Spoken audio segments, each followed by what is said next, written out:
जय गुरु जी। आज गुरु जी का बहुत बहुत थैंक्स है जो उन्होंने मुझे सत्संग के लिए टाइम दिया। ऐसे गुरु जी धन्य हैं जो सिर्फ सत्संग सुनाने से और सुनने से हमारा कल्याण कर देते हैं। और आप सारी संगत को भी मेरा प्रणाम है जो मेरा सत्संग सुनना चाहते हैं। हम जब गुरु जी के पास आए तो उस टाइम हमारी घर की हालत बहुत खराब थी। मेरी मदर इन लॉ जो है वो बहुत ज्यादा बीमार थी, बेडरिडन थी। दुनिया की सारी बीमारियां जो थी सब उनको थी। बीपी था, शुगर था, हार्ट की प्रॉब्लम थी, ब्रेन में प्रॉब्लम थी, यूरिन इन्फेक्शन था और हर 10 दिन बाद वो हॉस्पिटलाइज हो जाती थी। तो डॉक्टर बाबा कहते थे कि आप इनको क्यों हमारे पास लेके आते हो, अब इनमें कुछ भी नहीं है, बस आप इनकी सेवा करो और भगवान से एक दो कि वो इनको मुक्ति दे, क्योंकि अब इनका बचना तो बहुत मुश्किल है।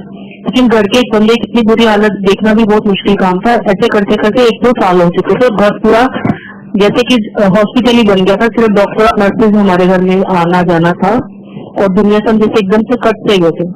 इन दिनों के बीच में बहुत प्रॉब्लम चल रही थी। तो मेरे हस्बैंड एक बार कहीं ऑफिस किसी गए तो उनको उनका कोई कुलीग मिला, तो उसने ऐसे पूछा कि बोरा साहब क्या हाल है। तो उन्होंने बोला कि भाई मदर की तो बहुत बुरी हालत है, तो हम लोग तो इतने ज्यादा उसमें बिजी है कि कहीं आ जा नहीं सकते, कुछ दुनिया से अलग हो रहे हैं। तो उन्होंने पूछा कि आपका क्या हाल है। कहते हम तो बहुत खुश हैं, हमें तो गुरु जी मिल गए, हम उधर जाते हैं और हमारी तो पूरी जिंदगी बदल गई है। इतनी बात ही तो वो लोग अलग हो गए और मेरे हस्बैंड घर आ गए। घर आके उन्होंने मुझे बताया कि ऐसे ऐसे अंकल मिले थे और वो किसी गुरु जी के बारे में बोल रहे थे। तो मैंने कहा कि आपको उनका एड्रेस ले लेना चाहिए था, हम भी वो के आए एक बार कि गुरु जी कहाँ कौन है कहाँ है। तो कहते तुम लोग तो मानते नहीं कभी गुरु जी के पास, आज से कैसे एकदम तैयार हो गए। मैंने कहा नहीं, मेरा एकदम मन कर रहा है, आप उनसे एड्रेस ले लो और हम गुरु जी के पास जाएंगे। हमने उनसे एड्रेस लिया। उस दिन वेडनेसडे था, हमने सोचा आज शाम को हम जाएंगे। उन्होंने बोला नहीं, थर्सडे से पहले आप नहीं जा सकते, थर्सडे फ्राइडे सैटरडे संडे गुरु जी होते हैं। तो वो एक दिन जैसे इंतजार नहीं करता। मैं खुद हैरान हूँ कि जो मैं कभी टीवी चैनल या कहीं किसी भी गुरु जी को ऐसे नहीं मानती थी, लेकिन वो एक रात बड़ी मुश्किल करते हुए नेक्स्ट डे हम शाम को सबसे पहले हम पार्क से पहुंच गए जहाँ गुरु जी रहते थे। वहां पर गए और गुरु जी के दर्शन हुए। फर्स्ट डे सबसे आगे बैठे और गुरु जी पूरा टाइम हम लोगों को जैसे देखते रहे, लेकिन उनके गुरु जी के फेस पे इतना तेज और इतना नूर था कि हम उनको देख नहीं पा रहे थे। जब वो देखते थे तो हम नजरें झुका लेते थे और जब वो इधर उधर देखते थे तो अब पूरा टाइम गुरु जी को देखते रहे।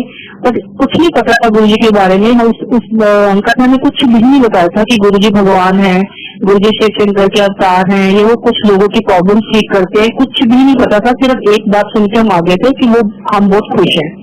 पहला दिन ऐसे नॉर्मल चला गया। दूसरे दिन शाम को फिर मन हुआ गुरु जी के पास गए और तीसरे दिन फिर गए। हम थर्सडे गए, फ्राइडे गए, सैटरडे के शाम को हम गुरु जी के पास चले गए। तो जैसे 2 दिन हम आगे बैठे थे माथा टेके, तीसरे दिन भी हम आगे बैठने लगे। तो जैसे मैं आगे बैठी गुरु जी ने मुझे बहुत जोर से डांटा, मुझे बोल रहे चलो पीछे जाके बैठो। तो गुरु जी एकदम ठीक पंजाबी में बोलते हैं, बड़ी कड़क आवाज में बोला। तो मैं बहुत घबरा के पीछे बैठ गई। मैं बहुत देर वहां रोती रही कि देखो कितनी हमारी किस्मत खराब है, घर में भी इतनी प्रॉब्लम थे और यहाँ इतनी अच्छी जगह आ गए हैं और लेकिन देखो यहाँ भी मुझे आगे नहीं बैठने दिया, जबकि मुझे कुछ समझ नहीं थी आगे बैठना और पीछे बैठने में हमें फर्क दिख रहा है, गुरु जी के लिए कुछ नहीं है। तो उस दिन तीसरे दिन जब हम पीछे बैठ के वापस रात को घर आने लगे तो मुझे किसी संगत ने बोला कि गुरु जी के चरणों में जो फूल चढ़ाए हुए हैं वो फूलों की पत्तियां आप घर ले जाओ और अपने जो घर में लोग हैं, बच्चे हैं, जो भी घर में उनको माथे पे लगाना तो बहुत ब्लेसिंग होती है।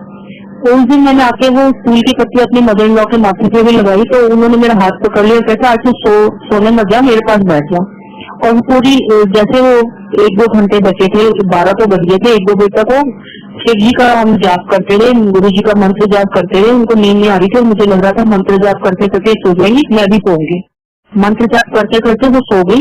मैंने अपना हाथ छुड़ा के अपने रूम में गई और मैंने अपने हस्बैंड को बोला कि अब मम्मी सोगी, 1-2 घंटे बाद आप उठ के देख लेना। कहते ठीक है। और बड़ी पीसफुली सोगी, आधा पौना घंटा कोई आवाज नहीं है, कुछ आवाज नहीं उन्होंने दी कि चाय दे दे, पानी दे दे, कुछ नहीं। तो मेरे हस्बैंड को लगा कि देखते आऊं, मम्मी ने आज कोई आवाज नहीं दी, 1 घंटा हो गया। तो जाके देखा गुरु जी ने इतनी अच्छे से उनको मुक्ति दे दी, जिसके लिए हमने इतने दान किए थे, इतने पंडितों के पास गए थे। उनकी खुद की मम्मी की बेटी बेटे सब इतने परेशान होते थे कि किसी तरह मम्मी को मुक्ति मिले, उनका दुख देखा नहीं जाता। वो सारा काम गुरु जी ने सिर्फ 3 दिन हम गुरु जी के पास गए और गुरु जी ने उनको अपने चरणों में मोक्ष दे दिया।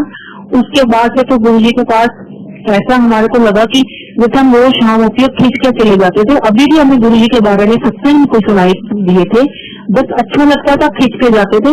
किसी ने नहीं बताया कि सत्संग वहाँ क्या होता है, गुरुजी क्या करते हैं, लेकिन हमने रेगुलर जाना शुरू कर दिया। जाते रहे। उसके बाद मेरी बड़ी बेटी जो है उस टाइम कॉलेज में थी, उसका एडमिशन दौलत राम कॉलेज में हुआ था, जो उसको पसंद नहीं था फर्स्ट ईयर में। और सेकंड ईयर में उसने कब कैसे गुरुजी ने उसको दिमाग में डाला, कैसे उसने किया, उसका वेंकटेश्वर वैंकी में दिल्ली में बहुत अच्छा कॉलेज है, उसमें उसका हो गया एडमिशन, इकोनॉमिक्स ऑनर्स किया। उसके बाद एमबीए में भी गुरुजी ने बहुत इजीली उसकी एडमिशन करा दी। और जब वो एमबीए की सेकेंड ईयर में थी तो काफी कंपनीज आती हैं जॉब के लिए, इंटरव्यू चल रहा था। तो मेरी छोटी डॉक्टर को गुरुजी ने एक दिन दिखाया कि सी दिखाया और होटल दिखाया कोई बहुत बड़ा, और होटल की जो खिड़कियां से खोल रही है सामने सी दिख रहा है। तो कहती मम्मी ये तो बॉम्बे का सी दिखा रहे हैं गुरुजी, रात को तो हो सकता है हम ना कहीं घूमने जाएंगे बॉम्बे और बहुत बड़े होटल में रहेंगे। तो मैंने सोचा ऐसा तो कुछ नहीं है कि हम मतलब कोई प्लान नहीं है कि बॉम्बे जाएंगे और इतने बड़े किसी होटल में रुकेंगे, ये तो गुरुजी ने कुछ दिखाया है, कुछ टाइम बाद हमें कुछ समझ आ जाएगा। 10-15 दिन के बाद इंटरव्यू के लिए ताज वाले आए, इसकी जॉब ताज होटल में लगी और इसकी जो फर्स्ट ज्वाइनिंग थी वो बॉम्बे के ताज होटल में थी, जो गुरुजी ने पहले ही दिखा दिया था। गुरुजी ब्लेस ऐसे करना शुरू कर देते हैं कि वो एक बार हमें उस टाइम बात समझ नहीं आती, 2-3 महीने बाद, 2-3 साल बाद, 10 साल बाद भी समझ आती है कि ये सब काम जो हमारे हुए ये सब गुरुजी की ब्लेसिंग से हो रहे हैं, जो हमें लगता है कि हमारे नॉर्मली हो रहे हैं, जबकि वो शायद नॉर्मली इतने होने नहीं थे जो गुरुजी कर देते हैं। उसके बाद उसकी जॉब लगी, 1-1.5 साल उसने ताज में की। उसके बाद उसने बोला मम्मी मेरे को एमएनसी में चेंज करना है, तो उसने 1-2 जगह अप्लाई कर दिया। एसपीएल में जब उसने अप्लाई किया तो उन्होंने बोला कि आपने अभी कभी एमएनसी में जॉब नहीं किया तो हम आपको एक प्रोजेक्ट देंगे और 3-4 दिन का हम आपको टाइम देते हैं, अगर आप ये प्रोजेक्ट हमें पसंद आ गया तो हम आपको जॉब दे देंगे। इसने एमडी एचआर में की थी। तो उसने बोला ठीक है। इसने बहुत लोगों से प्रोजेक्ट के बारे में पूछा कि कुछ हेल्प मिल जाए, इंटरनेट पे भी देखा, जो उसके फ्रेंड्स जिन्होंने एमडी के साथ किया, एससीएल में पहले से जॉब कर रहे थे, उन लोगों ने भी बोला कि हमें कुछ नहीं पता, हम तेरी कोई हेल्प नहीं कर सकते। तो पूरा दिन ये ऑफिस में थी, रात को घर आई और कहती मम्मी मैं ना प्रोजेक्ट बना रही हूँ और ऐसे ऐसे सब बात हुई। तो ये बैठ के बेड पे कंप्यूटर खोल के प्रोजेक्ट बना रही थी और मैं गुरुजी को मन नहीं क्लियर की सिर्फ। मैंने कहा गुरुजी अगर एचसीएल इसके लिए अच्छा है तो इसका प्रोजेक्ट आप इतना अच्छा बना दोगे कि उनको पसंद आएगा, और अगर एचसीएल में इसकी जॉब आपके हिसाब से ठीक नहीं है और आप नहीं देना चाहते तो आप प्रोजेक्ट ही ठीक ना बने ताकि इसको मिले ना। क्योंकि जब हम गुरुजी के पास आते हैं तो हम अपनी हर चीज गुरुजी के ऊपर छोड़ देते हैं कि जो ठीक है वो करो, क्योंकि गुरुजी से अच्छा तो हमारे लिए कोई कर ही नहीं सकता। जो बात हम सोच भी नहीं सकते गुरुजी वो भी हमको देते हैं। वही बात ही इसने रात को बैठ के प्रोजेक्ट बनाया और नेक्स्ट डे इसने वहाँ मेल कर दिया। तो उन्होंने बोला कि हमने तो आपको 4-5 दिन का टाइम दिया था और कल तो आप पूरा दिन ऑफिस में थे, रात को आपने एक रात में प्रोजेक्ट बना दिया। उसने बोला ठीक है। उसने बोला हाँ मैंने जो मुझे समझ आई मैंने बना दिया। और शाम को उनकी मेल आई कि हम लोग तो इतने हैरान हो गए कि हमने आपको इतना टफ काम दिया था, आपने एक रात में अकेले बना लिया। तो वो बहुत खुश हुए और उसको जॉब ऐसे उन्होंने दे दी। और यही सब गुरुजी ने किया, ये हमें पता चलता है, लेकिन बाहर से लोगों को लगता होगा कि नॉर्मल नौकरियां तो बच्चों की लगती रहती है, इसमें कौन सी बड़ी बात है। लेकिन अंदर से ब्लेसिंग कौन दे रहा है ये सब उसी को समझ आती है जो गुरुजी की संगत है, जो गुरुजी के साथ जुड़े, क्योंकि गुरुजी कैसे सपनों में दिखा के कैसे ब्लेस करके बच्चों की सही राह पे डालते हैं, ये गुरुजी कर सकते हैं।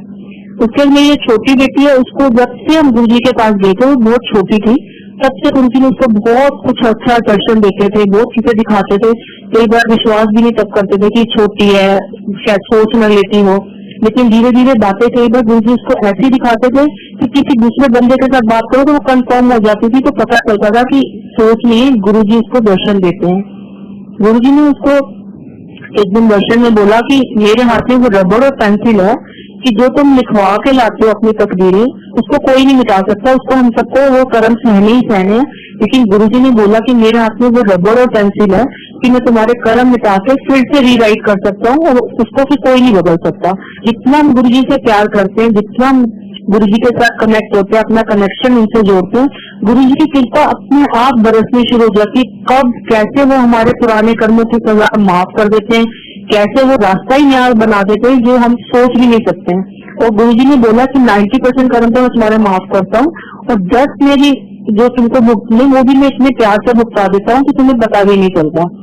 उसके बाद गुरुजी ने बहुत कुछ इसको दिखाया कि मंदिर में जब हम लोग जाते हैं फंक्शन है या वैसे लाइन में लगते हैं तो गुरुजी ने दिखाया कि हजारों की संख्या में देवी देवता जो कि लाइन लगा के खड़े हैं गुरुजी को माथा टेकने के लिए और लंगर करने के लिए, कुटिया के बाहर हर जगह जहाँ जहाँ लोगों की लाइन है, भक्तों संगत की लाइन है, वहाँ साथ में देवी देवताओं की लाइन है। सारे देवी देवता गुरुजी को माथा टेकने के लिए आते हैं। तो संजय के नवरात्रों के दिनों में गुरुजी ने शेरावाली माता के दर्शन कराए कि शेरावाली माता वहाँ आती है। गुरुजी हंसते उनको कह रहे हैं कि आ गई मैं तो दर्शन लेने से, क्योंकि उनको अगो पक्का भी ब्लेस करना है। तो शेरावाली माता के दर्शन कराए, उनका शेख दिखाया, सब दिखाया। मुझे गुरुजी ने मंदिर बनवाया है, वो सोचो कि इससे बड़ा दुनिया में कोई तीर्थ स्थान हो ही नहीं सकता। इस तीर्थ स्थान में खुद शंकर भगवान गुरुजी का वास है, सारे देवी देवताओं का वास है। छोटे से बाल रूप में गणपति भगवान तो वहाँ पर कितनी बार गुरुजी ने संगत को दिखाया है, तो कनिका को दिखाया है कि गुरु गणेश भगवान जी वहाँ जैसे खेल रहे हैं अपने जैसे बच्चा अपने माँ बाप के घर में खेलते हैं, गणपति भगवान छोटे से बॉल के साथ खेल रहे हैं, कभी गुरु जी की गोदी में बैठे हुए हैं, कभी गुरु जी के साथ बातें कर रहे हैं। तो सोचो वो मंदिर कितना पवित्र है, वो भगवान कितना महान है, जहाँ सारे देवी देवता गणेश भगवान खुद वहाँ रहते हैं। लास्ट ईयर की बात है, मेरी बेटी जा रही थी ट्यूशन पढ़ने के लिए, दोपहर का टाइम था, तो रिक्शा में आना जाना होना करना पड़ता था उसको, तो बहुत तेज धूप थी। तो ये मुझे आके बोले कि मम्मी जब मैं आती जाती हूँ ना मेरे मुंह के ऊपर बहुत ठंडी ठंडी हवा आती है, बाकी जगह तो बहुत गर्मी लगती है लेकिन फेस के ऊपर बहुत ठंडी हवा लगती है। तो मैंने कहा कि ऐसे कैसे हो सकता है, सब जगह गर्मी लगती है फेस पे ठंडी हवा आती है। कहती मुझे नहीं पता, तो मेरे मुंह पे ठंडी हवाएं आती है जैसे कोई एसी चल रहा हो। एक दिन दो दिन रोज के तो मैंने भी इतना ध्यान नहीं किया कि क्या कहना चाहती है, कैसे ठंडी हवा लगती होगी, सोच लेती होगी। एक दिन इसको गुरुजी ने दर्शन दिए और बोला कि जो भी काम तेरे करने होते हैं कनिका शाम को जाके किया कर, तो इतनी तेज धूप में चल पड़ती है, मुझे भी तेरे लिए ठंडी हवाएं भेजनी पड़ती है। तब गुरुजी ने दिखाया कि वो जो ठंडी हवा उसको फील होती थी एसी की, वो गुरुजी अपने भक्तों के लिए खुद भेजते। सोचो एक बच्चा जो धूप में जा रहा है उसका गुरुजी को इतना ख्याल है कि उसको गर्मी ना लगे, उसके लिए ठंडी हवा भेज सकते हैं। सोचो वो भगवान कितने बड़े हैं, उनका दिल कितना बड़ा है, वो कैसे हमारा पूरी जिंदगी बदल के रख देते हैं।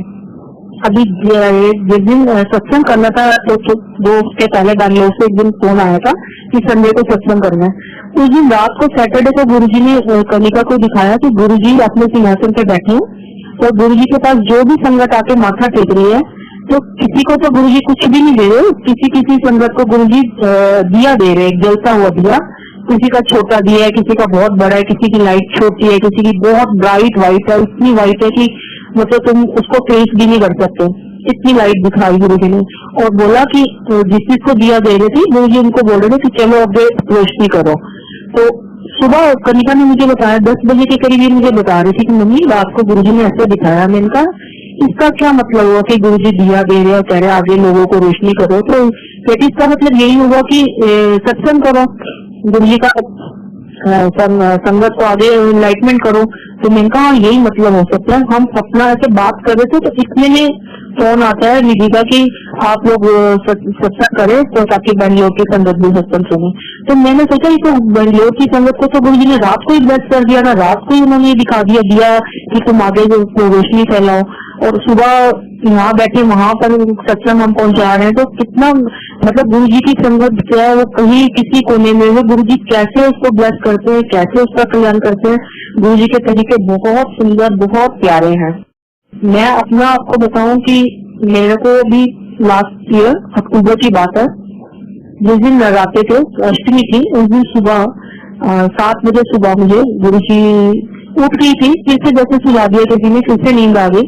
गुरुजी के दर्शन हुए, गुरुजी ने मुझे कहा कि तू ना 31 अक्टूबर को यहाँ से चली जा। तो मैंने कहा गुरुजी 31 अक्टूबर को मैं चली जाऊँ, मैं कहाँ चली जाऊँ? तो गुरुजी ने बोला कि मेरे को क्या पता। उनसे बोला मुझे बात समझ नहीं आई कि गुरुजी ने क्या कहा। फिर गुरुजी ने बहुत कुछ मुझसे बातें की।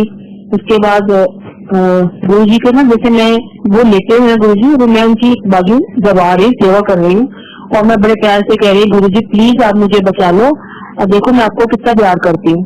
और गुरुजी अब मतलब मेरे को कुछ रिस्पॉन्स से लेके मुझे घुमा लेते हैं। और उस दर्शन में मुझे ऐसा समझ आ रही थी कि 31 अक्टूबर को मैंने मर जाना है, क्योंकि मैं शायद अपने अंकल को कह रही थी कि जहाँ साइन करवाना है करवा लो कुछ, मतलब मुझे ये समझ आ गई थी कि गुरुजी ने जो कहा है 31 अक्टूबर को मेरा इस दुनिया से जाने का टाइम है। मैं सुबह उठ के बहुत फिर मतलब जैसे दर्शन करता हूँ तो मैं उठी तो मैं बहुत घबरा गई कि 10 दिन रह गए, अब मैं क्या करूँ कैसे करूँ। अब किसी को बोल दिया जाए कि 10 दिन में तुम्हें मरना, सोचो उसकी क्या हालत होती है। तो मैं बड़ी परेशान, बड़ा रोना शुरू हो गई। तो मेरी बड़ी बेटी ने बोला, मम्मी गुरुजी ने 31 अक्टूबर बोला है, उन्होंने ईयर नहीं बोला, हो सकता 30 साल 10 साल 20 साल, आप ऐसे क्यों रो रहे हो। गुरुजी को कह के भी दर्शन में कोई चीज ऐसे दिखा के और कैसे खत्म कर देते हो, वो प्रॉब्लम तो आती ही नहीं है। तो मैंने कहा वो बात सब ठीक है, पर मुझे पता नहीं क्यों थोड़ा घबराहट हो रही है। तो कहती नहीं ऐसा कुछ नहीं होता, आप ये बात छोड़ दो, आप शाम को मंदिर जाना। मैंने कहा मैं मंदिर जाके गुरु जी को माथा तो जाके टेकूंगी, लेकिन थोड़ा अपसेट रही मैं। फिर मैंने गुरुगावा में भाटी आंटी को फोन किया, उसने भी सेम बात बोली कि तू क्यों घबरा रही है, घबराने की कोई बात नहीं है, हाँ शाम को तो मंदिर आना। मैंने कहा ठीक है। और उस बात के 1 घंटे के बाद, 1-2 घंटे के बाद ही भाटी अंकल का फोन आता है। वो कहते हैं मैंने ध्यान लगाया गुरुजी को, गुरुजी से जैसे कनेक्शन जुड़ा उनका। गुरुजी ने उनको बोला कि देख तेरी साली ने आज कितना घबरवा देता है कि वैसे तो कहती रहती है ਇੱਥੇ भी ਤੁਹਾਡੇ ਕੋਲ ਉੱਥੇ भी ਤੁਹਾਡੇ ਕੋਲ, और ਹੁਣ जब टाइम आए तो कितना घबरा गई है। और मैं किसी को नहीं पता, ये बात घर के लोगों को भी नहीं पता कि मैं जब भी गुरु जी की फोटो के आगे से दिन में 100 बार भी निकलती थी, मैं हर बार मन में यही कहती थी कि मुझे किस बात का डर गुरु जी, मैं तो जब तक इस दुनिया में तब भी आपके पास है, ऊपर जाऊंगी तब भी आपके पास है। तो मैं पंजाबी में ऐसा बोलती थी, ऐसे भी ਤੁਹਾਡੇ ਕੋਲ ਆ ਉੱਥੇ भी ਤੁਹਾਡੇ ਕੋਲ आ। तो जैसे रट ही गया था, मैं ऐसे बोलती रहती थी। वो सेम बात गुरु जी ने अंकल को बोली, भाटी अंकल को, और उनको बोला कि उसको बोल कुछ नहीं हुआ, उसकी मैंने कोई बहुत बड़ी प्रॉब्लम सॉल्व कर दी है। और 31 अक्टूबर को अपने घर सत्संग कराया और खुद सेवा करनी है संगत की, लंगर बनाना है, बर्तन साफ करना, सारा कुछ करना है, बाहर से नहीं। तो मैंने कहा ठीक है, 31 अक्टूबर को अपने घर सत्संग रख लिया, संगत आई, सब हुआ। और उस दिन संडे था, संडे सुबह फिर से भाटी अंकल ने के घर में सत्संग होता है। तब सत्संग के टाइम पे गुरु जी ने बोला कि मैं बोरा आंटी का लिवर कैंसर ठीक कर देता है। तो अंकल ने आके मुझे बोला कि गुरुजी ने ऐसे बोला तेरा कि लीवर कैंसर ठीक कर दिया है, तो तेरे को कुछ प्रॉब्लम चल रही थी। मैंने कहा हाँ मेरी थोड़ी प्रॉब्लम तो चल रही थी, मेरे को थोड़ा इंडाइजेशन था, मेरी आंखें थोड़ी सूज जाती थी, लेकिन नॉर्मल जैसे हो जाता है ऐसा था। तो मैंने पहले अपने नॉर्मल होम्योपैथिक डॉक्टर को दिखाया, उसने बोला कि आप टेस्ट करा लो। वो सारी रिपोर्ट ठीक आई। फिर मुझे किसी ने बोला आप गायनो को दिखा दो, मैंने गायनो को दिखा दिया, उसने भी कुछ टेस्ट लिखे, वो टेस्ट भी सारे ठीक आ गए। तो लिवर कैंसर वाली बात तो कहीं आई ही नहीं थी दोनों डॉक्टर के पास, लेकिन मेरा इंडाइजेशन चल रहा था। मैं जैसे ज्यादा बाहर का भी खा पाती थी और कम खाती थी, या खाते सार मुझे जाना पड़ता था वॉशरूम, ये थोड़ा मेरा चल रहा था। लेकिन इतनी बड़ी प्रॉब्लम आ रही है ये मतलब कभी सोच सकने में भी नहीं सोचा था। तो उन्होंने बोला कि गुरुजी ने आपको लिवर कैंसर ठीक कर दिया। मैं खुश भी हुई और घबरा भी गई कि अगर ठीक न होता तो क्या होता।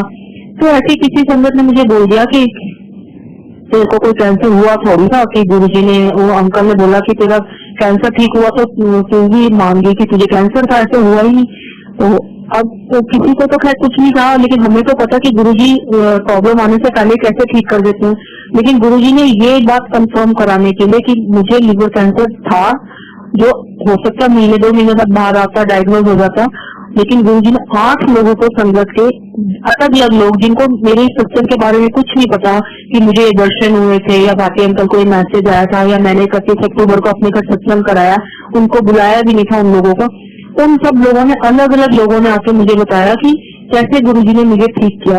सबसे पहले तो मेरी छोटी बेटी को गुरुजी ने बड़े दिन से दिखा रहे थे कि तेरी मम्मी की तबीयत ठीक नहीं है, उन्होंने घबराए ना, मैं वो ठीक कर दूंगा। तो ये एक दिन तो इसको जैसे मेरा कुछ गुरुजी ने डेड बॉडी दिखाई है क्या अभी बताती नहीं, लेकिन वो इतना घबरा गई थी कि मैं खांसी भी करती थी ना तो रात को उसके आ जाती थी मेरे रूम में कि मम्मी आप ठीक हो, आप ठीक हो, आपको कुछ हुआ तो नहीं। तो मेरी बड़ी बेटी बोलती थी तू मम्मी को जब छोटा बच्चे की क्यों लीव करती है, इतना पैम्पर कर दिया कि मम्मी खांसी भी करती है तो उठ के जोड़ दिया, मम्मी को क्या हुआ, कुछ तो नहीं हुआ। तो वो रोती थी क्योंकि उसको गुरुजी ने, उसने बाद में बताया कि गुरुजी ने उसको मेरा एकदम मरा हुआ ही बंदा दिखा दिया था, इसीलिए वो बड़ा रोती थी कि पता नहीं क्या होने वाला है। लेकिन गुरुजी ने साथ में कहा था कि मैं ठीक कर दूंगा, इसलिए वो थोड़ी उसने बताया नहीं कि गुरुजी अपने आप ठीक करेंगे। उसके बाद पश्चिम यहाँ से एक लड़की आती है, वो जब भी मैं मंदिर को मंदिर जाती थी तो वो उठ के हॉल में से बाहर आती थी और मेरे को कहती थी वो आंटी थोड़ा की हाल है, मैं कहती थी ठीक है। तो फिर पूछती थी आप ठीक हो, बिल्कुल ठीक हो। अब छोटा मोटा जैसे पेट खराब है या किसी को, वो तो कोई संगत में ऐसे नहीं बताता कि भी ऐसे ही बोलते हैं हम ठीक है। तो एक दिन ना वो बड़ी कहती नहीं आंटी आपकी तबीयत ठीक नहीं, आप प्लीज ना अपने सारे टेस्ट कराओ। तो मैं फिर एक दिन उसका मुझे घर में फोन भी आ गया, तो थोड़ी मतलब घबराई हुई थी, जैसे रोना सा आ रहा था कि आंटी प्लीज आप ठीक नहीं हो, आप ना लाइटली ले रहे हो, आप अपना किसी डॉक्टर को, अच्छे डॉक्टर को दिखाओ, टेस्ट वगैरह सारे कराओ, मुझे लगता है आपकी तबीयत ठीक नहीं है। तो एक दिन ना मैंने उसको फिर मंदिर में पूछा, मैंने कहा देख तुम मेरे को रोज हाल पूछती रहती हो, तो क्यों पूछती है ये सब? कहती आंटी जैसे आप एंटर करते हो हॉल में, गुरुजी उसको बोलते थे कि वो आंटी आ गई, अगर हाल पूछ अभी तबीयत ठीक नहीं है। तो कहती इसलिए मैं आपको हाल पूछने आती हूँ। फिर एक दिन कहती मेरे को गुरुजी ने रात को दर्शन में बोला कि कितने दिन हो गए तुमने आंटी का हाल नहीं पूछा, उसकी तबीयत ठीक नहीं, फोन करके उसका हाल पूछ। तो जब उसने ये सारी बातें बोली तो मैंने कहा कि हाँ मेरी तो तबीयत ठीक हो गई है, वैसे वैसे मेरे को 25 अक्टूबर को सत्संग भी हो गया। तो कहती फिर उसने बताया, कहती आंटी मुझे गुरुजी ने एक दिन दर्शन में आपकी इतनी बुरी हालत दिखाई थी कि आप तो खड़े होकर काम करना चाह रहे हो तो आप खड़े नहीं हो पाते, आप बैठ के काम करना चाह रहे हो तो आप बैठ भी नहीं पा रहे हो, और जब आप वॉशरूम में जाते हो तो पूरा जो पॉट है वो पूरा ब्लड से भर जाता है, आपकी इतनी हालत खराब है, ऐसे लग रहा है जैसे आप बिल्कुल मरने की स्टेज पे आए हो। और कहती मैं ये सब आपको कह नहीं पाती थी, मैं सिर्फ हाल पूछती थी, लेकिन गुरुजी ने मुझे इतना सब दिखाया था। तो मैंने उसको बोला कि हाँ गुरुजी ने अच्छे से मुझे मैसेज दिया, उन्होंने मुझे ठीक कर दिया। तो ये छोटी बेटी को दिखाया, भाटिया अंकल को दिखाया, ये नूरी आंटी को दिखाया। उसके थोड़े दिन के बाद नवंबर निकल के दिसंबर की बात है, एक आंटी मुझे मंदिर में मिली, वो कहती है कि वो आंटी आप समाधि से माथा टेक के बाहर आओ, मैंने आपको एक सत्संग सुनाना। मैंने कहा ठीक है, मैंने उसको फिर मिली, मैंने कहा सुना। तो उसने बोला कि आंटी थोड़े दिन पहले मुझे दर्शन हुए, उसने कहती मुझे गुरुजी ने क्या दिखाया कि गुरुजी का हॉल है, मंदिर का मेन हॉल है, और गुरुजी बैठे हुए सिंहासन पे, सारी संगत बैठी हुई है, और कहीं बीच में एक डेड बॉडी पड़ी हुई है, और उस डेड बॉडी के ऊपर व्हाइट कपड़ा पड़ा हुआ है। क्योंकि हम सब बैठ कर सोच रहे कि आज तक तो ऐसा कभी हुआ नहीं कि हॉल में डेड बॉडी किसकी आ गई, कैसे आ गई। तो कहती इसलिए ना इतनी देर में उस बॉडी में थोड़ी मूवमेंट होती है, थोड़ा हिलना शुरू हो जाती है, और धीरे धीरे वो चादर हटा के वो बॉडी खड़ी हो जाती है। कहती आंटी वो आप हो। मुझे कहती है कि मैंने क्लियर देखा कि आप जैसे मरे हुए थे और आप जिंदा हो गए, खड़े हो गए। और कहती जो सूट आपने उस दिन, मैंने मंडे को ब्लैक सूट जो पहना था, कहती आंटी यही सूट उस दिन आपने पहना हुआ था जो आज पहना हुआ है। मैंने कहा अच्छा, तो कहती है कि इसका मतलब गुरुजी ने आपको न्यू लाइफ दिया। मैंने फिर उसको मैंने फिर सिखाया, अपने सत्संग सुनाए कि गुरुजी कैसे कंफर्म करा रहे हैं कि तूने मरना था, मैंने तुझे बचाया। उसके बाद एक और आंटी है, वो मुझे बोलती कि आंटी बहुत टाइम हो गया, 1 महीना हो गया, मैं आपको ना कुछ कहना चाहती हूँ, तो मेरी हिम्मत नहीं हो रही कहने की। मैं एक बार आपका फोन नंबर मिलाती हूँ, कार्ड देती हूँ कि मेरी मतलब मुझे समझ नहीं आता कि मैं आपको कैसे सुनाऊं, कैसे बताऊं। तो मैंने कहा देख अगर तो मेरे मरने से कुछ रिलेटेड है तो तू बता दे, क्योंकि गुरुजी ने बहुत लोगों को ये दिखाया है कि मैंने मरना था और गुरुजी ने मुझे बचाया। तो कहती हाँ आंटी यही बात है। कहती उस आंटी को ये दर्शन होते हैं कि वो आंटी और मैं हॉल में बैठ के सत्संग कर रहे हैं, गुरुजी के हॉल में सिर्फ हम दोनों बैठे हैं, 1 घंटा हम दोनों सत्संग करते हैं। उसके बाद कहती है वो आंटी उठ के कहती है मैं बाहर आ जाती हूँ। क्योंकि जब मैं बाहर आती हूँ तो बाहर संगत और आ रही है सीढ़ियां चढ़ के, और वो उस आंटी को बोलती है कि आपको कुछ पता है वो आंटी के बारे में, आपने कुछ सुना? तो इसने कहा नहीं क्या हुआ, वो आंटी का क्या सुना? तो उन्होंने बोला कि वो आंटी तो रही नहीं। इस आंटी ने बोला ऐसे कैसे हो सकता है, वो आंटी नहीं रही, तो क्या बात कर रहे हो आप? अभी तो मैं 1 मिनट पहले आंटी के साथ सत्संग करके आई हूँ हॉल में। तो उन आंटी ने बोला कि ये वो ना वो आंटी की सोल होगी। तो ये हंसी है कि कैसी बातें कर रही है। तो कहती मैं देखने के लिए हॉल में आप बैठे हो तो आपको बताऊं कि एक देखो आंटी क्या बात कर रही है आपके बारे। तो कहती आप होते ही नहीं हो हॉल में, और मैं हैरान हूँ कि हॉल में से बाहर तो मैं आई हूँ, तो मेरे साथ तो आप आए नहीं, आप कहाँ चले गए? कहती फिर उसके बाद वो ये वाली बात नहीं बताती मेरे को कि भाई ऐसे ऐसे संगत ने उसको बताया। फिर उसकी मदर का उसको फोन आया, उसने भी मेरे बारे में यही बताया कि वो आंटी का कुछ मरने का सीन था, उसको भी दिखाया। तो उसके अंकल ने बोला कि तुम वो आंटी में बातें मत बताना, तुम क्या देख लेते हो सपने, वो घबरा जाएगी। तो इसने मुझे इतने दिन तक ये बात बताई नहीं। फिर एक दिन गुरुजी ने उसको रात को दर्शन दिए और बोला कि जो मैं तेरे को दिखाता हूँ तू जाके बताया कर। और उसको उस दिन क्या गुरुजी ने दिखाया कि आंटी और मैं एम्पायर स्टेट में बैठे हैं, वहाँ सिंधिया अंकल जो चाय प्रसाद देते थे, सिंधिया अंकल एक ट्रे लेके आते हैं और उसमें चाय प्रसाद के बदले केलों का प्रसाद है, और वो केले जो है ना इतने छोटे हैं कि हमारी एक फिंगर जितने। तो कितने सिंधिया अंकल उस आंटी को बोलते हैं कि मनी आंटी ये केले प्रसाद डिवाइन प्रसाद है, गुरुजी ने आपके लिए भेजा, आप खा लो। तो कहती जब मैं वो प्रसाद खाती भी हूँ, बच्चों के लिए भी रख लेती हूँ, तो मैं उनको बोलती हूँ सिमला अंकल को कि गोरा आंटी बैठी है, इनको भी प्रसाद दे दो। तो वो कहती हंस के कहते हैं कि हाँ गुरुजी ने गोरा आंटी के लिए भी डिवाइन प्रसाद भेजा, उनको भी दे रहा हूँ।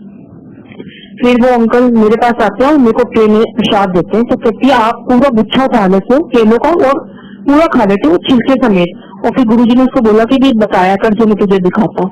तब उस आंटी ने मुझे बताया सारा, कैसे आपका ये दिखाया कि आप नहीं रहे और कैसे डिवाइन प्रसाद दिया गुरुजी ने आपको और मेरे को। और फिर नेक्स्ट डे ना वो मंदिर में आई और उसने सिमला अंकल को बोला कि सिमला अंकल मेरे सपनों में आपने वो आंटी को डिवाइन प्रसाद दिया था। तो सिमला आंटी ने बोला कि सच्ची में गुरुजी ने बहुत टाइम पहले केलों का डिवाइन प्रसाद प्रोड्यूस किया था, संगत में बांटा था। ये बात हमें नहीं पता थी, ना हमने कभी सुनी थी किसी से। ये आंटी ने कंफर्म किया कि सच्ची में डिवाइन प्रसाद गुरुजी ने प्रोड्यूस किया था। और वो जैसे आंटी बता रही थी छोटे इमली जितने केले और छिलके समेत खाने होते हैं, बहुत मीठे होते हैं, सेम ऐसे गुरुजी ने संगत को डिवाइन प्रसाद दिया था। तो गुरुजी ने कैसे कैसे कंफर्म कराते गए कि कैसे उन्होंने मुझे बचाया, कैसे मेरे से इतनी कृपा करी कि मेरे को कैंसर आने ही नहीं, मतलब कैंसर के कुछ सिम्टम्स भी नहीं मुझे तो पता चले कि मैंने छोड़ा, और आने से पहले कैसे गुरुजी ने ठीक कर दिया। उसके ये सब होने के बाद फिर गोरा अंकल को एक दिन रात को गुरुजी ने दर्शन दिए और गुरुजी ने दिखाया कि बहुत रूम है, ऐसे बड़ा अंधेरा सा है, डार्क सा है, डिंगी सा, बड़ा डर सा लग रहा है उस रूम में बैठ के।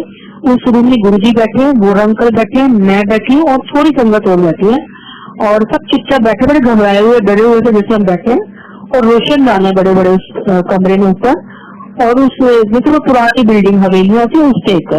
और कहते उस रोशनदान में से 4 बड़े काले डरावने बड़े भयंकर से मुंह वाले 4 लोग अंदर आना चाह रहे हैं, लेकिन वो अंदर नहीं आ पा रहे क्योंकि गुरुजी बैठे हैं। और गोरा अंकल कहते मैं उनको ना सोचता हूँ कि इनको मैं भगाऊं।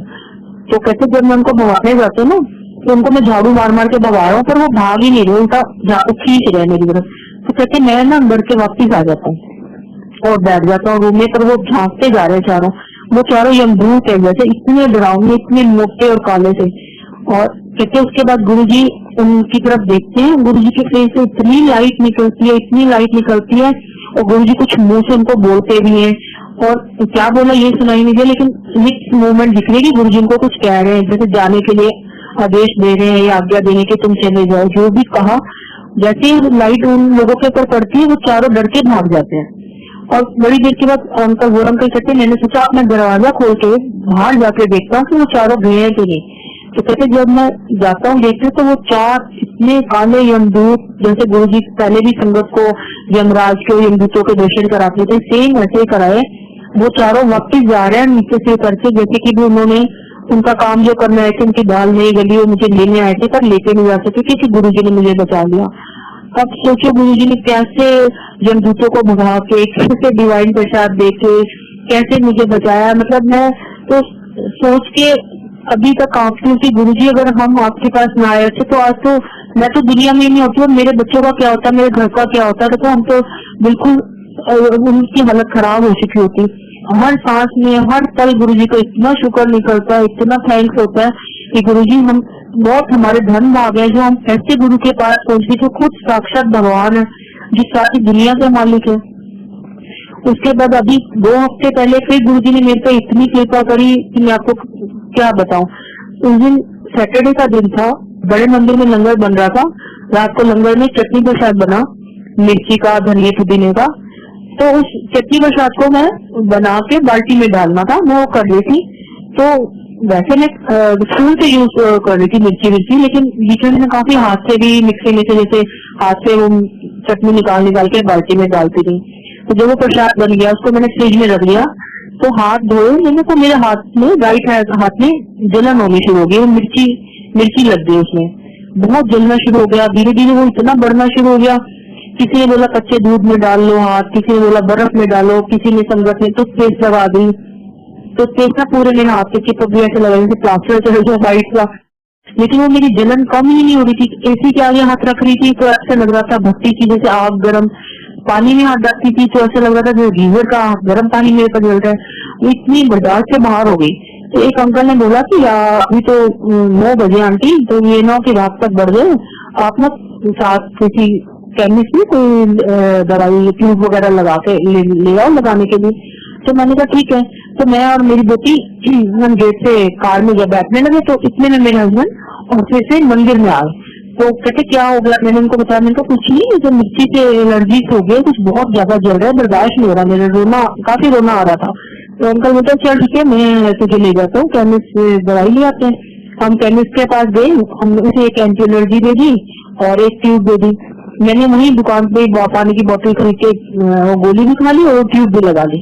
तो मेरे हस्बैंड कहते अब चल के घर चलते, तबीयत ठीक नहीं है तो अब मंदिर क्या करेंगे जाके। मैंने कहा नहीं, मेरे को तो घर जाना ही नहीं है, मेरे को मंदिर ही लेके चलो, क्योंकि मैंने तो ठीक ही मंदिर में होगा। तो कहते अब देख लेट हो रहा है तो फिर मंदिर में बढ़ जाएगी। मैंने कहा नहीं चलो चलो, हम फिर वापस मंदिर आते हैं कि लंगर करके जाएंगे। तो मैंने और मेरी डॉक्टर ने सेकंड थर्ड राउंड में लंगर किया और हम फिर घर के लिए आ गए। तो मैंने अपने हस्बैंड को बोला आप लेट आए हो तो आप आराम से मंदिर में रुको, आप लास्ट में लंगर करके उसे घर आना। कहते चल ठीक है। और मेरा 60-70% हाथ ठीक हो गया था उस एंटी एलर्जी खाने से, ट्यूब से काफी फर्क पड़ गया था। जैसे पहले तड़पने वाला जल रहा था उतना नहीं था। तो मैंने कहा मैं आराम से सो जाऊंगी घर जाके। तो वापिस इसलिए आ गई कि अब कुछ तो कर नहीं पाऊंगी मंदिर में, हाथ में सारी दवाई लगी और सब पूछ रहे बार बार हाल की संगत आके क्या हो गया क्या हो गया। तो क्यों दूर से इतना दिख रहा था तो शर्म भी आ रही थी मेरे को। तो हम दोनों घर आके सो गए। रात को मेरे हस्बैंड 1 बजे उन्होंने आकर इससे पूछा ठीक है, मैंने कहा हाँ, बात खत्म होगी। उन्होंने कोई बात नहीं की। संडे सुबह वोरा अंकल ने फिर मुझे बताया, कहते आज सैटरडे सुबह 4 बजे गुरुजी ने तेरी प्रॉब्लम सारी अपने ऊपर ले ली थी और नहीं तो आज तेरे को बहुत कुछ होना था मंदिर में। मैंने इनका क्या मतलब, कहते सुबह 4 बजे सैटरडे सुबह 4 बजे कहते मेरी नींद खुली तो बेड के सामने गुरुजी की बहुत बड़ी फोटो लगी हुई है।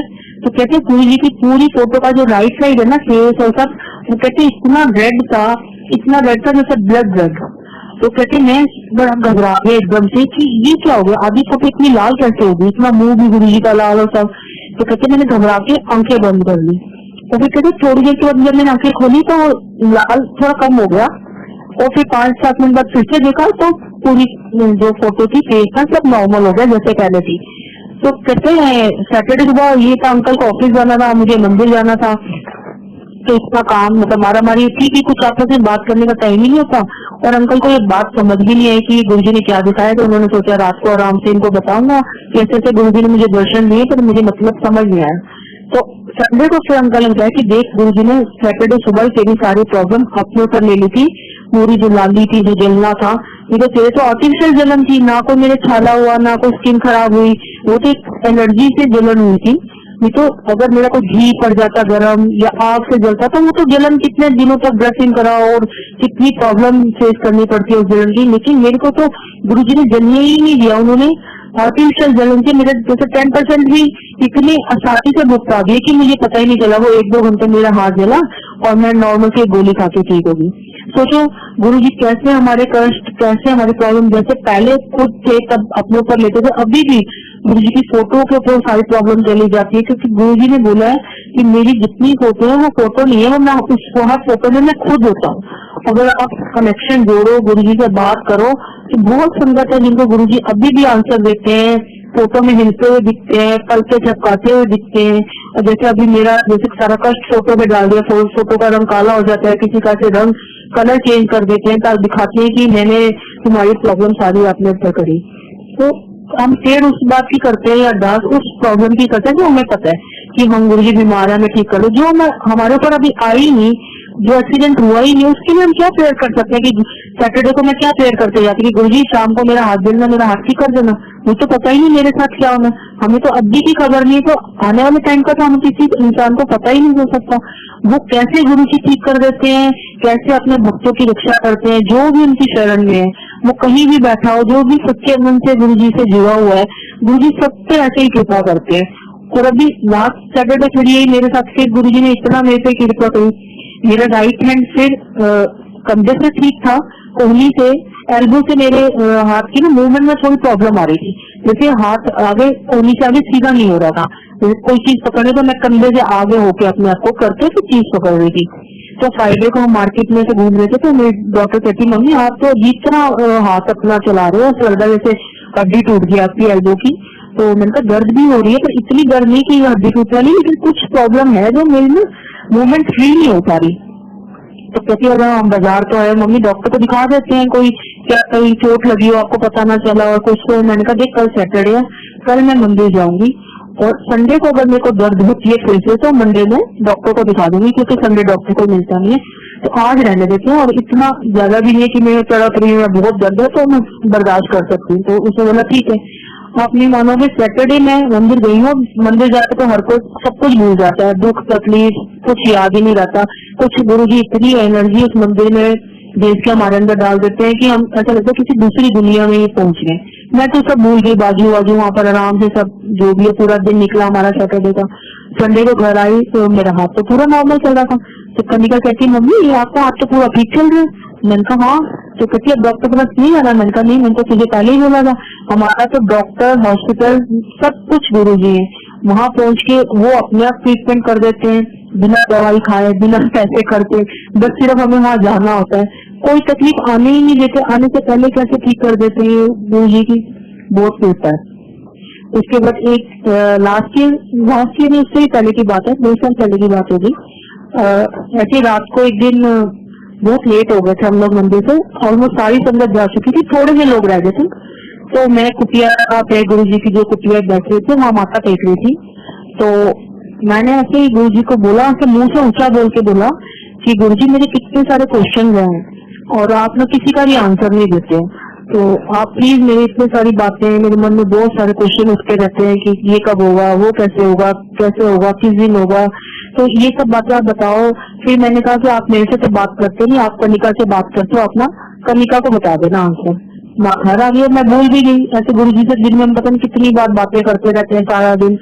तो जब घर आई 1 घंटा लगा मैं घर आने में। घर आई तो कनिका पढ़ रही थी कि 12th के बोर्ड के एग्जाम थे। तो कहती मम्मी 1 घंटा पहले ना गुरुजी ने दर्शन दिए थे मुझे और आप गुरुजी से कुछ बातें कर रहे थे मंदिर में। तो मैंने कहा मैं अपना बाद में बताऊंगी, तू पहले बता गुरुजी ने क्या कहा। एकदम एक्साइटेड हो जाती है कि जल्दी बता गुरुजी ने क्या कहा। तो उसने कहा कि गुरुजी ने बोला कि तेरी माँ है तो बहुत चंगी, तो ना क्वेश्चन बड़े पूछ रही है। तो कहती आप क्या गुरुजी से क्वेश्चन पूछ रहे थे बैठ के, आपको पता नहीं कि गुरुजी ने कहा पूछा ना करो, मंगिया ना करो, आप पूछ रहे थे।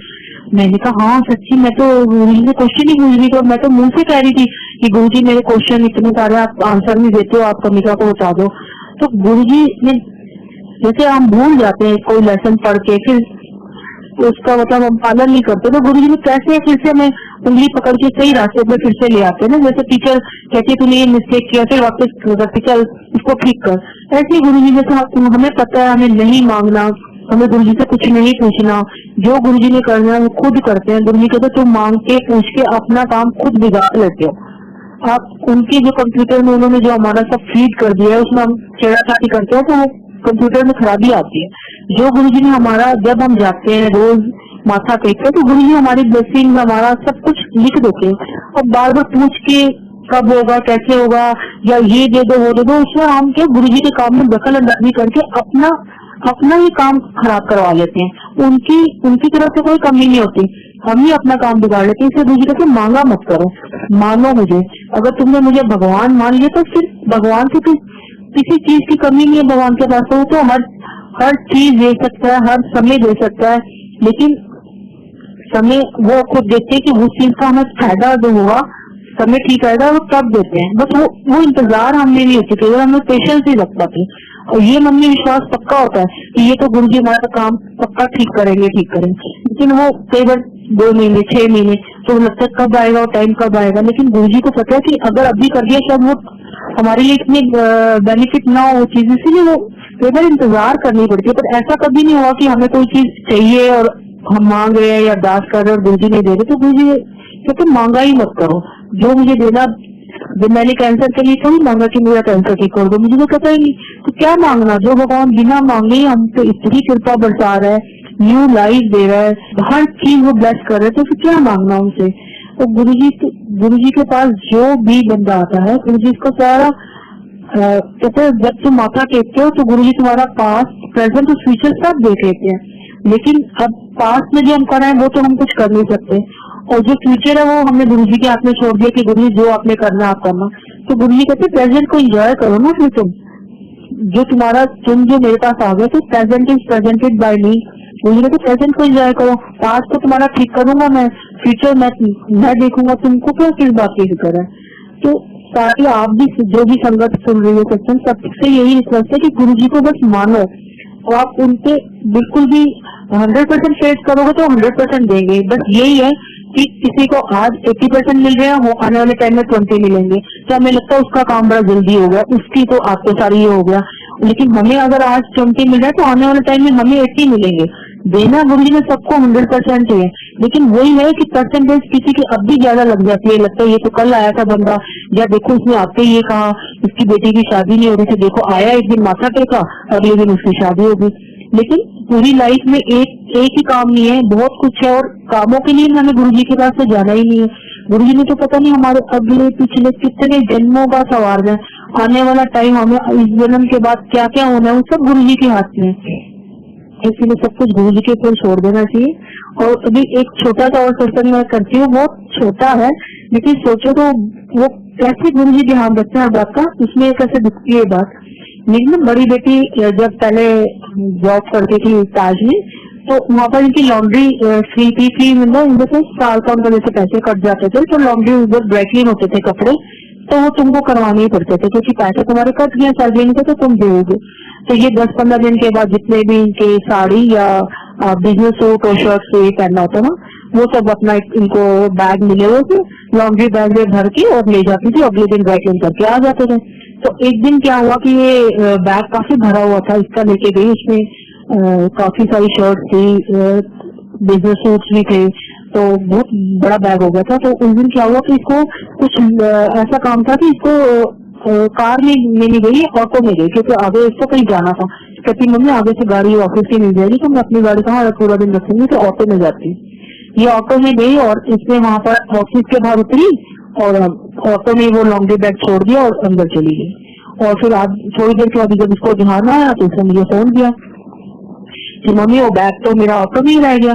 मैंने बेटा तो ऑटो तो कहाँ का कहाँ चला जाएगा, दिल्ली है इतनी बड़ी ऑटो सब जगह घूमते हैं, ना नंबर पता ना कुछ, तो तेरा बैग समझ में घूम नहीं गया, वो कैसे मिलेगा। तो फिर मैंने कहा तुमने ऑटो लिया कहाँ था, कहती अपने घर के पास जो स्टैंड है ना ऑटो का, मैंने वहीं से लिया था। तो आप एक बार जरा स्टैंड वाले से बात करो, पता करो, शायद किसी को पता हो कि वो ऑटो वाला वापस शाम को आएगा या कल आएगा, तो हम पूछ सकते हैं। मैंने कहा चलो ठीक है, क्या आपका कोई सवारी उठा ले, क्या आपका कोई ऑटो वाला ही ना माने, तो मैं चलो एक बार हो आती। मैं ऑटो स्टैंड में गई, सर्दियों के दिन थे। वो कहते हैं मैडम सुबह के 1-2 ऑटो वाले आए थे, उन्होंने नाम वाम बोले 1-2 फोन से, किसी ने भी नहीं बोला कि हमने सवारी ली थी। तो मैंने उसको बोला कि देखो वहाँ एक चाय वाला खड़ा होता था जो ऑटो वालों को रोज चाय पिलाता था। मैंने चाय वाले को बोला, मैंने कहा देख तू तो रोज सुबह खड़ा होता है और तुझे पता होगा, अगर तुझे कुछ पता चलेगा तो मुझे बता देना। मैंने ना उसको बोला कि मैं तुझे कुछ पैसे दे दूंगी ना, तुम कपड़े मेरे मतलब दिलवा दे। मुझे लगा ये घूम जाएगा, पैसों का भी नुकसान, फिर बच्चों के साथ शॉपिंग करनी, एक दुकान दूसरी दुकान, कौन बड़ा मतलब मेरी सिरदर्दी वाला काम लग रहा था। तो मुझे लगा कि इसी तरह से उसको दे दूंगी, 100-200 रुपए मिल जाए। तो वो चाय वाला कहता है आंटी मेरे को तो एक सुबह जो ऑटो वाला आता है ना, वो तो बहुत चरस वरस पीने वाला, गांजा पीने वाला है, वो तो 100-200 रुपए में बैग को देख लिया होगा, उसको तो चाहिए होते हैं पैसे नशा करने के लिए। मैंने कहा चल ठीक है, तो ये मेरा फोन नंबर ले ले, अगर तेरे को कुछ पता चलेगा ना तो मुझे इस नंबर पे फोन कर देना। कहता ठीक है। तो मैं घर आ गई, तो फिर मैंने नेक्स्ट डे उसको फोन किया, कहता जी कुछ पता नहीं चला। फिर नेक्स्ट डे मैंने फोन किया तो सुबह कहता जी अभी तो पता नहीं चला, शाम को करना फोन। तो दोपहर को 12-1 बजे मैं गुरुजी की कोई किसी फंक्शन में सीडी थी, गुड़गांव के फंक्शन की, वो बैठ के देख रही थी टीवी में। तो ऐसे मेरे मन में 1 मिनट के लिए आया कि हमारी सोसाइटी में एक आदमी रहता है, पुलिस में है, अगर मैं उसको बोलूँ ना एक अपना कांस्टेबल दे दो तो ऑटो वाला डर जाएगा। तो फिर मैंने कहा मैं भी पागल हूँ, इसके छोटे से 10-20 हजार के कपड़ों के लिए मैं पुलिस के चक्कर में पड़ रही हूँ। मैंने से गुरुजी को देखा, मैंने मेरी पुलिस तो गुरुजी है, जो करना गुरुजी करेंगे, ऐसे फालतू के कमरे मैं नहीं करती, मिले तो मिले नहीं तो देखी जाएगी। तो मैंने मतलब मन से वो हटा दी बात कि भाई मुझे मिलेंगे भी कभी कपड़े। और जब मैंने मेरे मन से जैसे गुरुजी के लिए निकला है कि मेरी पुलिस तो गुरुजी है, वो अपने जो करना होगा कर देंगे, और मैं अपना सीधी देख रही थी। 10 मिनट के बाद ही मुझे उस चाय वाले का फोन आता है कि मैडम आपके ना कपड़े मिल गए, आप आके ले जाओ। मैंने कहा अच्छा। मैं गई, मैंने कहा भैया तू तो अभी थोड़ी देर पहले मैंने फोन किया तो तुझे बोला था कोई तो पता नहीं चला, तो आधे घंटे में तुमको कपड़े कैसे मिल गए? तो कहता मैडम मैंने ना उस ऑटो वाले को बोला कि वो मैडम आई थी पुलिस को लेके और वो अब ना तेरे घर की तलाशी लेंगे तो फंस जाएगा, तू बड़े चक्करों में पड़ा हुआ है, तो उसके कपड़े ले लो, मैडम तो पुलिस के साथ आ रही तो फंस जाएगा तू। अब मैंने गुरुजी को बोला कि आप ही मेरी पुलिस हो। देखो चाय वाले ने उस ऑटो वाले को पुलिस का ही डर दिया कि मैडम पुलिस लेके आई थी, जबकि मैडम को पुलिस लेके ही नहीं गई थी, वो ऑटो वाला कुछ और भी झूठ कह सकता था। उसने पुलिस का डर दिखाया, उसने कपड़े पूरे एज इट इज कपड़े कोई भी कम नहीं था, पूरा बंडल मुझे दिया। मैं इतनी खुश हो गई, मेरा काम बच गया बाजार जाने का। मैंने चाय वाले को पैसे भी दिए और मैंने सामने मार्केट से दूध लेके 2-3 किलो, मैंने कहा भैया आज तो सबको फ्री चाय पिला दे, हमारे मंदिर का चाय प्रसाद होता है गुरुजी का, आज तो सबको चाय प्रसाद पिला दे। सोचो इतना छोटा सा नुकसान भी गुरुजी नहीं करने देते, वो कपड़े भी दिला दिए। और जिस दिन मेरा हाथ जला था, जो मैंने आपको बताया अभी पीछे मेरी ट्यूब लगाई है, और वो मैंने छोटी सी गोली और एक ट्यूब और पानी की बोतल 70 रुपए खर्चे थे सिर्फ, और घर जब मैं रात को 12 बजे घर आई हूँ और घर की सीढ़ियों के बाहर 100 का नोट पड़ा हुआ। मतलब मैंने कहा गुरुजी ने तो आपने 70 रुपए भी वापस करा दिए जो मैंने खर्चे थे, वो भी बढ़ा के दे दिए। मतलब हर छोटी से छोटी और बड़ी से बड़ी हर बात का गुरुजी आप ध्यान रखते हो। गुरुजी धन है, गुरुजी भगवान है, बस गुरुजी से यही प्रार्थना है, गुरुजी अपने चरणों में हमें रखें, अपने चरणों से कभी दूर ना करें, क्योंकि इससे अच्छे और इससे प्यारे भगवान हमें कभी मिल नहीं सकते। पता नहीं कौन से कर्मों के हमारे पुण्य जागे हैं जो गुरुजी ने हमें अपनी शरण में लिया है। बस गुरुजी से हाथ जोड़ के अरदास करती हूँ कि गुरुजी हमें अपने शरण में रखें, अपने चरणों में रखें। जय गुरुजी।